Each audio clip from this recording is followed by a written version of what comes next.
Anyone who listens to a lot of radio shows or is prone to getting lost in a YouTube rabbit hole knows there's a glut of programs dedicated to the paranormal and the conspiratorial.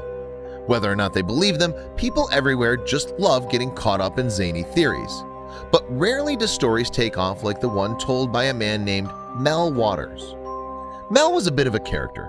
He'd call into a late-night radio show that delved into the spooky, paranormal, and weird stuff going on around the planet. But one night, he relayed a story that seemed insane even for him.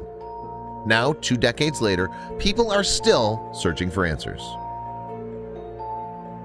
One night in 1997, a man named Mel Waters called into late-night AM radio, coast to coast. The show, hosted by Art Bell, pictured here, covered everything from paranormal to the conspiratorial. And boy, did Mel have the perfect story for his fellow listeners. Mel claimed he once owned some property out in rural Washington, just 9 miles west of a town called Ellensburg. There he found something neither Art nor his listeners could believe. According to Mel, there was a hole on his property that plunged 80,000 feet into the earth. He'd measured it with fishing wire, apparently. This would make the hole easily the deepest on the planet, and that wasn't even the strangest thing he reported. All of Mel's neighbors knew about the hole. In fact, they all frequently tossed their trash into it for easy disposal. But Mel knew there was more to it. He'd heard a rumor that on more than one occasion, a mysterious black beam shot out of it and into the sky. The strangest story of all, however, involved a local hunter whose beloved pet dog passed away one day. Overcome with grief, the hunter threw his dog's body into the hole. That should have been the last time he'd ever seen his pooch. But just a few days later, while strolling through the area around the hole, the hunter, who relayed his story to Mel, swore he saw his dog. Same fur pattern, same collar, same everything. Had the mysterious chasm resurrected his dog? Listeners could only speculate as Mel told story after story about this oddity, some ridiculous, others not. His association with the hole, which would come to be known as Mel's Hole, ended when the government allegedly paid him off. Somehow, strange as his phone call was, others corroborated Mel's out-of-this-world tales. Red Elk, a Native American from the area, confessed that he too had known about Mel's Hole since his father showed him in 1961. "There are people down there," Red Elk said, "alien people to us who were here even before man. The planet they come from is a desert planet, so they live underground." He was alluding to a theory known to some as Hollow Earth. As the stories and legends about Mel's Hole became stranger and stranger, the longer they stayed in the public's conscience. Strangest of all, however, was that no matter how unbelievable the legend became, people couldn't resist its pull. Red Elk himself once led an expedition of 30 people to locate Mel's Hole. Of course, they returned without having found anything of the sort. But amazingly, other efforts to find the pit turned up more fruitful evidence. For instance, when looking at publicly available satellite imagery provided by the government, one YouTuber discovered, well, nothing actually. Instead, right where the hole should have been were 2 enormous white squares. Huh. That finding, of course, coincided with the other rumors about Mel's Hole.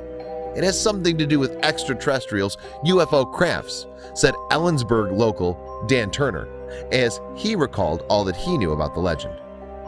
The story of Mel's Hole spread further and further, and eventually serious journalists wanted the truth. But when they sought contact with Mel Waters, they found that no one by that name lived or had ever lived in Ellensburg. "It's like a holy grail thing," Dan said jokingly. "If you find it, I guess maybe there's a pot of gold at the end of the rainbow. Maybe there's demons that are going to assault you in your sleep at night. I don't know."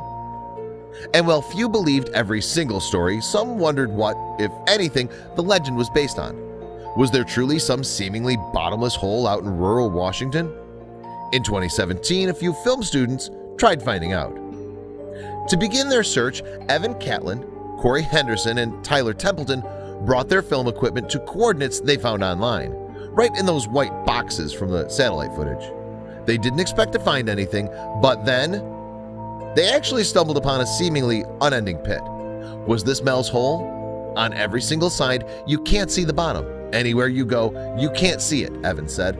But was it 80,000 feet deep? To test its depth, Evan threw a rock inside and waited for the sound of it hitting bottom. After what felt like forever, he'd heard nothing. So he threw in another rock. Again, nothing. So the team busted out the big equipment. With ropes and a GoPro, they lowered the camera into the hole as deep as it'd go. Eventually they ran out of rope, and the property owner chased them away. But had they captured anything of note on film? Not exactly. However, the hole did at the very least look a bit endless.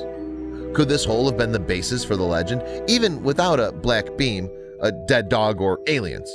Without Mel to confirm, we may never know. But that begged a question. How on earth did ramblings on an AM conspiracy radio program become such a widespread legend? Why did the story of Mel's hole persist for more than 2 decades? Mark Auslander, director of Museum of Culture and Anthropology, took a guess. In a metaphorical sense, Mark said, we're not just looking for a landscape feature, but we're looking for some mystery in the world. And he may be right. As for the mystery of the hole, the film students discovered, it turned out to be an old mining shaft. Still, check out the video for more information on the legend of Mel's hole. While it's unlikely anyone will find a magical pit hiding aliens, you have to wonder, what's the truth about this mysterious story? How's that for local legend? Well, it's unlikely no one stumbled upon an 80,000-foot deep hole after all these years. You have to wonder about Mel Waters and if there was any truth to the stories he told.